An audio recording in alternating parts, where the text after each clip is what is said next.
So these are the Sonos Ace headphones, which came out about a month ago. They are Sonos's new flagship headphones. They're supposed to be premium headphones, $450 for these guys, $100 less than the AirPods Pro Max, but $100 more than the Sony XM5s and the Bose QC35. In this video, I'm going to tell you why I picked up the Sonos Ace, and I'm going to give you my impressions after using it for a month. So let's get into it.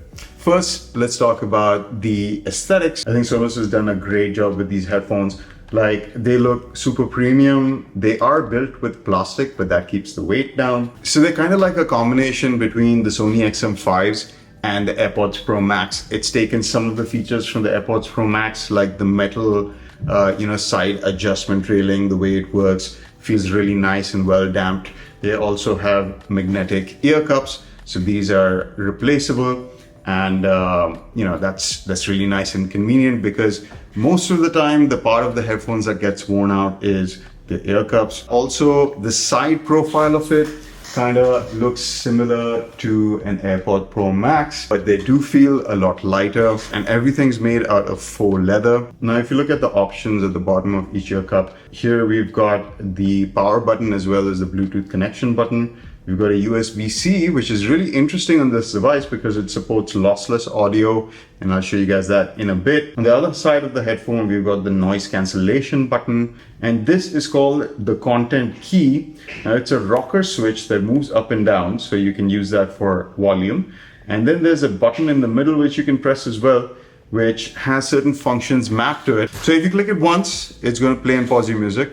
If you click it twice quickly, it's going to forward to the next song. And if you press it 3 times, it's going to go to the previous song. But one unique feature about this is that if you hold it down and you have a Sonos Arc, and that's an important thing to consider, is that you need to have a Sonos Arc to really get the full benefit of something like the Sonos Ace. It'll wirelessly connect over Wi-Fi losslessly to your Sonos Arc. One of the key features of this set of headphones is the ability to connect to your Sonos ecosystem, but the only way you can connect right now is to a Sonos Arc, and that gives you lossless Wi-Fi capabilities as well as Dolby Atmos on this set of headphones. Autonomous control.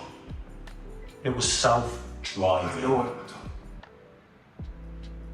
They also have spatial audio, so as I move my head, this ear cup, this side, this ear cup. Pretty cool. I usually disable this feature because I find it a bit annoying, but yeah, we have that.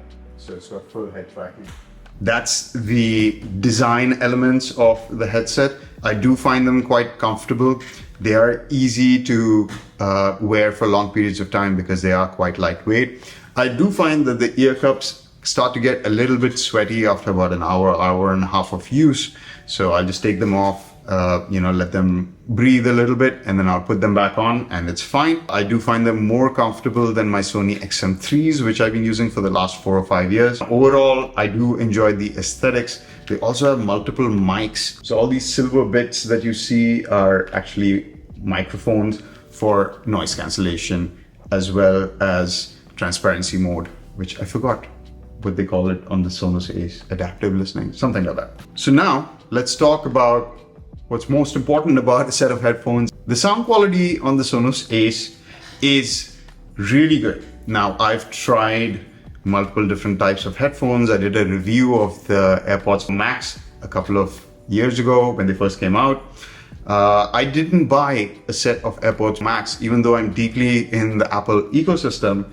And one of the main reasons was the weight, the portability of them, as well as the price. I mean, the price was expensive. These are currently going for the same price. So why did I not get a pair of AirPods Pro Max over this? I use my headphones mostly for gaming. So I've got the Sony XM3s. I plug them in via cable into my PS5 or Xbox game controller. And I'm mostly using my headphones that way. When I'm out and about, I'm always using the AirPods Pro 2.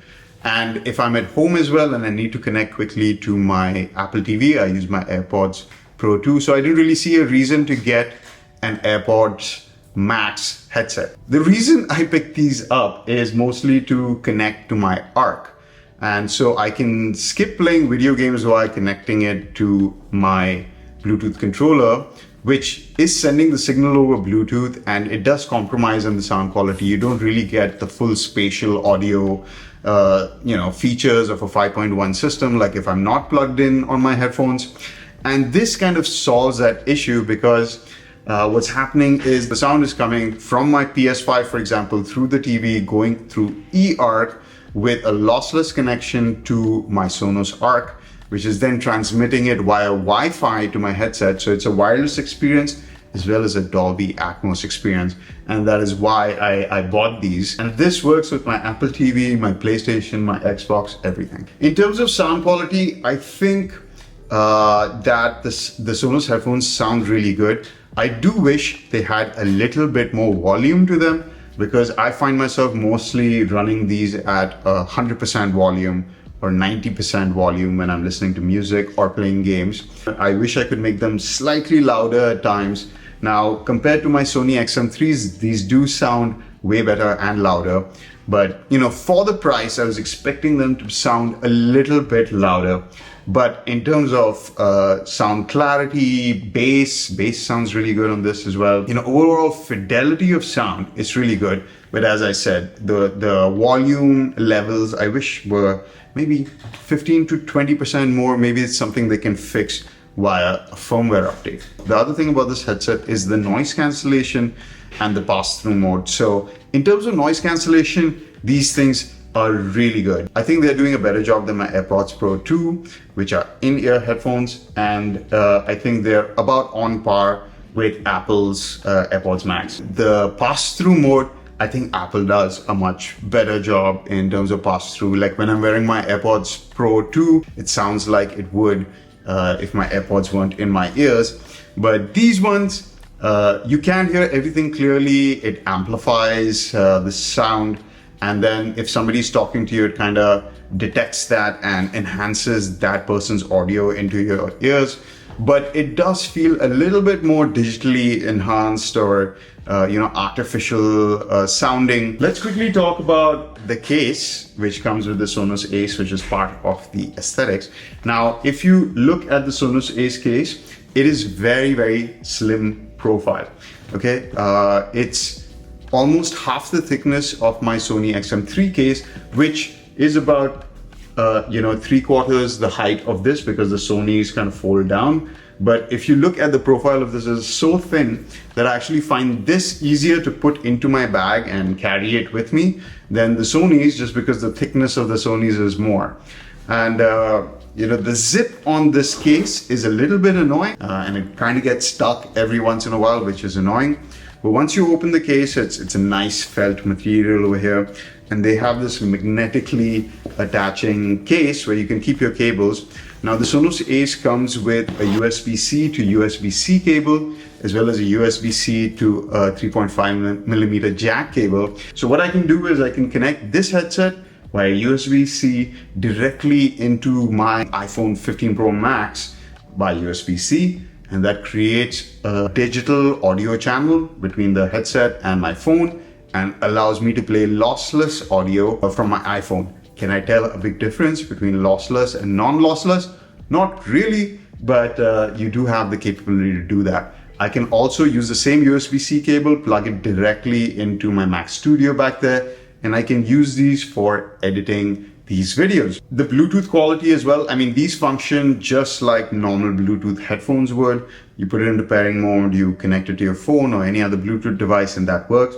But the additional Wi-Fi capabilities to the Sonos Arc, I think really is what makes this stand out. If you are a Sonos user, which this is directly targeted at, like if you own a Sonos Arc, then you're probably the target market for these headphones. And that whole experience is really nice. Like I've been watching movies at night, playing video games with the Sonos Arc, streaming the audio directly to my headset. It works really quickly. So I just have to put on the headphones, turn them on, and I hold down the content key over here. Now, I've seen complaints online of other people who are trying to do this and it doesn't work well for them. But for me personally, I have not had a single issue ever since I paired my Ace with my Arc. The digital Atmos effects that you get from the Arc, which is, height channels and rear channels and all that, I think are pretty well represented. I wouldn't say it gives you the exact same effect because you are getting audio from only two sources in this, the left and right channel, but it does simulate that experience quite well, and it does give you a pretty nice 3D feeling.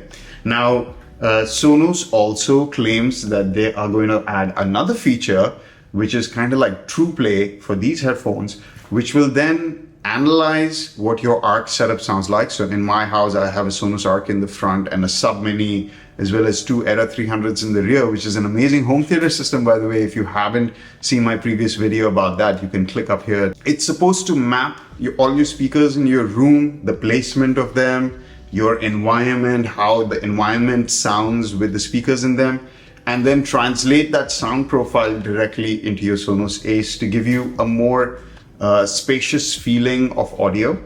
That feature has not been deployed as yet, and so I haven't been able to try it out. I was kind of holding back this review to see that key feature, because that should be something that enhances the audio, especially for the Sonos Arc connectivity, but Sonos still hasn't released that as yet. Since I picked up these headphones, we've had about 3 software updates on them, which are marginally adding features and improving sound quality. And I expect that by the end of the year, the Sonos Ace will be a much more fully featured headset with much better connectivity to the Sonos ecosystem. For example, Sonos's other soundbars like the Beam still are not supported for the wireless connectivity, but it's coming soon. I'm kind of in an ideal environment where I have the Sonos Arc and the Ace, and they all work together really well. And so in that sense, I think the Sonos Ace does work. But I would not recommend the Sonos Ace if you are not a Sonos Arc user or any of their soundbar users, which will soon be supported with the Ace, because I don't think they sound that much better than, say, a Sony XM5 or a Bose, and they cost almost $150 more. Yes, aesthetically, I think they look cooler. I think they make more of a statement when you wear them. The sound quality is right up there with the best. The pass-through and the adaptive EQ that you get through the app and everything is really nice. But that extra premium that you're paying is more for the Sonos ecosystem of devices. And if you're not in the Sonos ecosystem, then I would say save your money on these. But otherwise, they're an amazing set of headphones. And even if you do pick them up, and if you're not a Sonos user, I don't think you would be disappointed. That's it for this video, guys. If you liked it, hit that like button. Let me know what you guys think of the Sonos Ace in the comments if you have one. And we'll see you guys in the next one.